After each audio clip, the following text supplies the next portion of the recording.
සුබ දවසක්. අද වීඩියෝ එක කැරට් රෝස්ට් එකක් හදාගන්න විදිය ගැන මැගසින් එකක දැකලා මටත් හදලා බලන්න හිතුණා. මේක honey glazed roasted carrot. හැමදාම කන විදියට වඩා වෙනස් විදියකට හදලා බලන්න හිතුන නිසා මම මේක හැදුවා. මේකට ඕන වෙන්නේ baby carrot. මේ පොඩි carrot එක කොලත් එක තියෙන එක.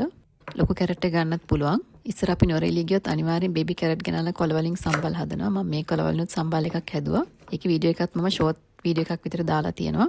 මුලින්ම අවන් එක අංශයක 200ට වගේ රත් වෙන්න තියන්න ඕනේ. කැරට් වල කොළ අයින් කරලා හොඳට සෝදලා ටිකක් තෙතමාත්තු කරලා ගන්න ඕනේ. ඊට පස්සේ මේක දික් අතට තීරු වගේ කපා ගන්න ඕනේ. සාමාන්‍යයෙන් කෑලි දෙකකට වගේ කැපුවා නම් ඇති. ලොකු ඒවා තියෙනවා නම් කෑලි 4කට වගේ කපා ගන්න පුළුවන්. අවන් එකේ ට්‍රේ එකට බේකින් පේපර් එකක් දාලා සූදානම් කරගන්න ඕනේ. ඊට පස්සේ මේ වගේ පොඩි භාජනයකට ඔලිව් තෙල් හරි වෙන තෙල් වර්ගයක් එළවලු තෙල් වගේ දාන්නත් පුළුවන්. මේ සඳි 4ක් දැම්මා. ඒකට මීපැණි තේ හැන්දක් විතර දැම්මා. පැන්නස වැඩිපුර නම් තව ටිකක් වැඩිපුර දාන්න පුළුවන්. මීපැණි නැත්තම් දුඹුරු සීන් තේ හැන්දක් දාන්නත් පුළුවන්. මේකට පොඩි වැඩ කපාගත්තු සුදු ලුණු බික් 7ක් 8ක් වගේ දාගත්තා. සුදු ලුණු වැඩිපුර දැම්මහම රස වැඩි. ලුණු ගම්මිස් ටිකක් දැම්මා. ඊට පස්සේ පැප්‍රිකා කුඩු ටිකක් දැම්මා. මේකට මිරිස් කුඩු දාන්නත් පුළුවන්. තව කැමති දේවල් තියෙනවා දාගන්න පුළුවන්. කෑලි මිරිස් 3-5 කුඩු වගේ දාන්නත් පුළුවන්. මේක හොඳින් කලවම් කරලා කැරට් වල හොඳට තවර ගන්න ඕනේ. මේ වගේ කැරට් වෙන වෙනම තියෙන විදිහට අතුර ගත්තාම හොඳයි. එතකොට ඔක්කොම එක විදිහට රෝස්ට් වෙනවා.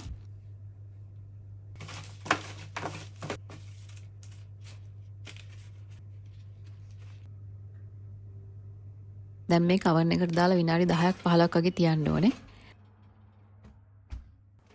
ඊට පස්සේ එළියට අරගෙන හොඳට ආයි කලවම් කරන්න ඕනේ. එක පැත්තම දිගට තියන්න එපා. මොකද එතකොට එක පැත්තක් ගොඩක් කර වෙන්න පුළුවන්. ඒ හින්දා මැදදී ට්‍රේ එක එළියට අරන් අපහු කලවම් කරලා දාන්න ඕනේ. ඊට පස්සේ මේක තව විනාඩි 10ක් 15ක් වගේ oven එකේ තිබ්බහම ඇති. මේක හරිම ලස්සනයි වගේම හරිම රසයි.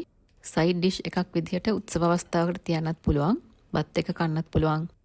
නැත්තම් පාන් ටෝස්ට් කරලා ඒකෙත් එක කන්න පුළුවන්. නැත්තම් චිප්ස් මේ වගේ ඕනම දෙයක් එක කන්න පුළුවන්. පොඩි අය එහෙමත් ගොඩක් ආසයි මේ විදිහට කන්න. මම හිතන මේ වීඩියෝ එක බලන්න ප්‍රයෝජනවත් වෙන්න ඇති කියලා. අලුත් රෙසිපි එකකින් ආයෙ හමු වෙමු.